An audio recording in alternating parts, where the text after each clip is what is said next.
আমার বাবার সাথে আসলে কি হয়েছিল আমি যতটুকু জানি সেতটুকু, যে আমার বাবার ব্যবসা নিয়ে ঝামেলাটা হয়েছিল। আমার বাবার ব্যবসা ওনারা নিয়ে নিতে চাইছিল, আর ব্যবসাটা ওনার নামে, মানে যারা যারা ওদের নামে দিয়ে দিতে বলছিল। আমার বাবা রাজি হয় নাই, পরে বলছে যে মাসে মাসে 2 লক্ষ টাকা চাঁদা দিতে। আমার বাবা সেটাও তো রাজি হয় না, দেখে আমার বাবাকে এরকম নির্মম ভাবে হত্যা করছে।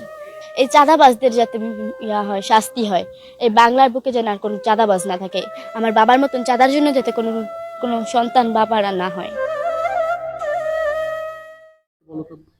আসলে আমার বাবাকে ঘর থেকে ফয়সাল নামে একটা লোক ফোন দিয়ে বের করছে। বের করার পর আবার বলছে কি আমার বাবার সাথে অল টাইম লোক থাকে, কারণ আমার বাবার সেফটির জন্য অল টাইম আব্বুর সাথে লোক থাকে 20-25 জন। তখন তাদের ফোন দিতেছিল আব্বু, কিন্তু ফয়সাল বলছে কি যে ফোন দেওয়ার দরকার নেই, আমি আসি, তুই আয়। তারপরে শুনছে যে আব্বুর দোকানে তালা দিছে।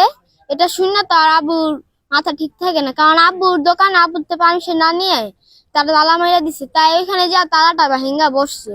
তারপর মইন টিটু ওর আইসা আবার হুমকি দিতেছে, তালা ভাঙছিস কে, আমাকে পারমিশন ছাড়া তালা ভাঙছিস কে। আব্বু বলছে কি তো আমার পারমিশন ছাড়া তুই আমার দোকানে তালা দিছিস কে। তারপরে এই কথা বলছে, পরে আমার বাবাকে নিয়ে পাথর দিয়ে, ছুরি দিয়ে এখানে এখানে এখানে গুলি করছে, কিভাবে নিষ্ঠুর ভাবে মারছে। ওইটাই তো আমি ওইটাই বলতে চাইতেছি সরকারকে, যে আমার এতিম বানাইছে, আমি চাই না যার কাউকে এতিম বানাওক, যে কারোর বাপ হারাও, কারোর বোনের ভাই হারাও, এটা আমি আর চাই না। বাংলা বুকে চাঁদাবাজরা যদি না থাকে, আমি এটাই চাই।